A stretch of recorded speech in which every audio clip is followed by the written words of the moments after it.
But if you've got what you know, that focus, the target, and you got the toolbox, and you're still not getting what you want, it's because you got inner conflicts. That's the third pillar. You've got to resolve your inner conflicts. Because that, as I try to explain to you, 80% of success in anything is your psychology and 20% is the mechanics. So those inner conflicts are when you take 2 steps forward and you pull 3 steps back. Right? When you say, boy, I'm totally committed to this, but you don't follow through. This is my expertise, the why guy part. Why? Why do you keep saying you want this? You have crystal clarity and you have the tools and you're still not getting it, there's a conflict in you. You want to be totally successful, but you're afraid at some level that if you are totally successful, you will not be loved. You'll be rejected. You want to be in a position where you have total free time and you want to build a billion-dollar enterprise. These are conflicts.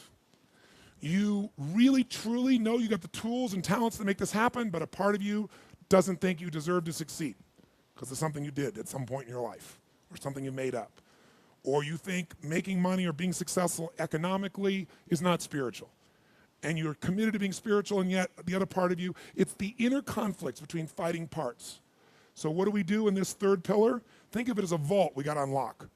Think of it as unlock and unleash. That's the third pillar. The way you unlock and unleash is you identify the conflicts. You get clear what they are. So you may have total clarity, even the tools, but how can you totally unleash and commit when you're being pulled in 2 different directions? You say, Tony, how do I solve that? There isn't one way. You've got to get clear about what's most important to you today, not what you think you should do based on an old blueprint, an old belief system, your parents, society, your friends. Otherwise, you'll succeed and not be fulfilled. So once you identify the conflicts, now what you got to do is align. Align your life with what you really value. Align your life with what is most important to you. And then once you are in a position where you're aligned, guess what you'll do? Take action. You won't even have to work at it. When everything's in alignment, there's nothing pulling you away, boom, you go for it.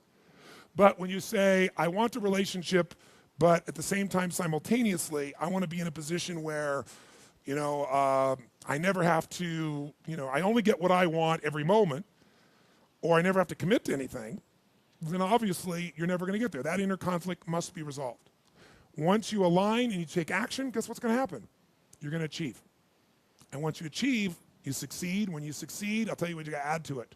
Celebrate, right? And then contribute. Pay it forward, if you will, as corny as that sounds. Remember the movie? Pay it forward, don't pay it back. Take what you've got, what you've learned, and bring it to someone else. And if you bring it to someone else, it continues that cycle of fulfillment, of joy, of meaning in your life. Everything works.